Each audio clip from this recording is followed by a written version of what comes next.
आप लोग कमिश्नर साहब के पास मिलने के लिए पहुंचे थे, मुलाकात की है, क्या पूरा मामला है? जी मैडम बताएं। अभी जैसा कि हमने ज्ञापन दिया है, हमारी एक ही मांग है कि जब तक जिलाधीश महोदय मनीष सिंह सर को नहीं हटाया जाएगा तब तक हम कोई भी काम पर नहीं लौटेंगे। क्या कारण है आप उन्हें हटाना चाह रहे हैं? क्या हो गया था? हम प्रतिदिन किसी न किसी को लज्जित होना पड़ता है उनके शब्दों से, उनके अपमान से। तो अब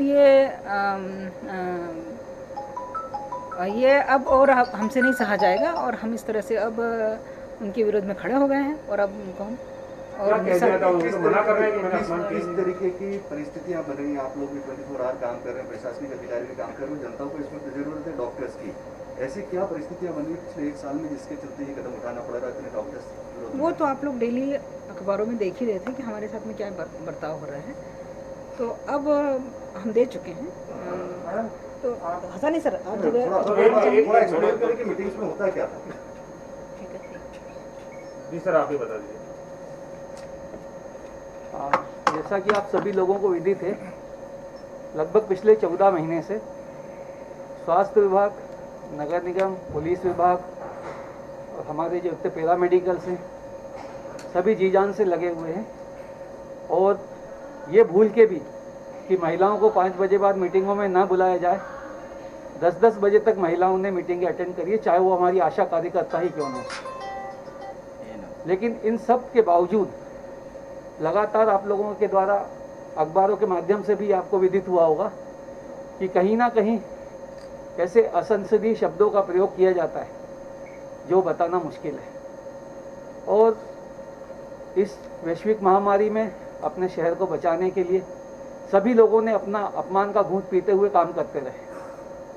वर्तमान परिस्थितियों में चीज़ असहनीय इसलिए हो गई है कि विभाग की एक प्रथम श्रेणी महिला अधिकारी, मुझे बोलना नहीं चाहिए लेकिन अब चूंकि इस स्तर तक बातें आ गई हैं, हम ये भी बोल सकते हैं कि वो अनुसूचित जनजाति से संबंध रखती है, हम ये भी बोल सकते हैं कि वो महिला हैं और उनके सम्मान की पूरी रक्षा की जानी चाहिए।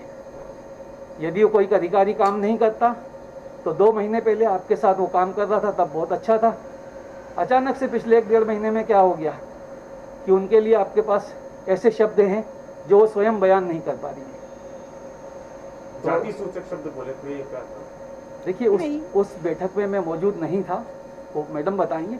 पर मेरा ये मानना है कि लगातार पेपर में छपती हुई घटनाओं से आप सबको ये तो भान होगा ही सही कि वे स्वयं अपने राजस्व विभाग के अधीनस्थों के साथ भी कैसा व्यवहार करते। सर आप लोगों ने कल 8 बजे स्ट्राइक पे जाने के बाद कही, यदि कलेक्टर को नहीं हटाया जाता है तो अपने स्टैंड पे आप लोग कायम रहेंगे, और यदि आप लोग कायम रहते हैं तो कितने डॉक्टर्स और नर्सिंग स्टाफ, पैरामेडिकल और मेडिकल स्टाफ आपके साथ में स्ट्राइक पे जाएगा?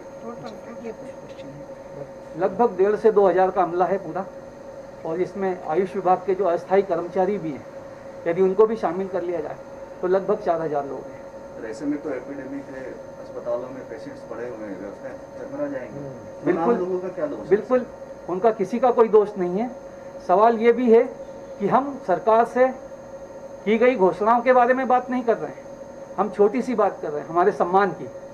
और हमारा सम्मान केवल यदि एक व्यक्ति बार बार अपमानित कर रहा है और उसको परिवर्तित करके यदि व्यवस्थाएं सुचारू की जा सकती हैं तो सरकार को सोचना चाहिए। उतने समय से आप लोग क्यों चुप थे? देखिए मैं फिर से दोहरा रहा हूँ कि हमारे एक वरिष्ठ महिला अधिकारी द्वारा इस्तीफा दे दिया गया है, और यदि आज हम उनके साथ खड़े नहीं होते तो इससे ज़्यादा शर्मिंदगी की चीज़ हमारे पूरे विभाग के लिए कुछ नहीं हो सकती थी। पता नहीं भैया, आप जहाँ मिलने के लिए पहुंचे हैं इंदौर कमिश्नर साहब के पास, उनका ये कहना है कि उनको ये उम्मीद है कि आप लोग स्ट्राइक नहीं करें। देखिए मैं स्ट्राइक शब्द का इस्तेमाल नहीं करना चाहूँगा, हम कोई स्ट्राइक नहीं कर रहे हैं, हम लोग काम बंद कर रहे हैं। और जिस तरह से हमारे एक अधिकारी ने इस्तीफा दिया है, हम लोग सभी इस्तीफा देंगे, तो उसमें कोई स्ट्राइक नहीं है। और सरकार के पास पूरा ऑप्शन खुला हुआ है कि सरकार नई भर्तियां कहा जा सकता है कि आप लोग काम बंद करके इंदौर कलेक्टर को अपने पद से हटाने की मांग कर रहे हैं। बिल्कुल ये नहीं कहा जा सकता। हम किसी व्यक्ति की बात नहीं कर रहे हैं, हम व्यक्ति की बात नहीं कर रहे हैं, हम बात कर रहे हैं व्यवस्थाओं की। और व्यवस्थाएं यदि इस तरह से चरमरा जाए, जिनके हाथ में व्यवस्था चलाना है वही व्यवस्थाओं के प्रति संवेदनशीलता को खो दें, तो मुझे लगता है कि उसका कुछ ना कुछ निराकरण शासन को करना चाहिए। मैडम आपने इस्तीफा दिया है, आप क्या मांग कर रहे हैं वापस ले? जो आपने इस्तीफा दिया, रिकग्निशन दिया है हेल्थ कमिश्नर को, उसका भी स्टेटस क्या है?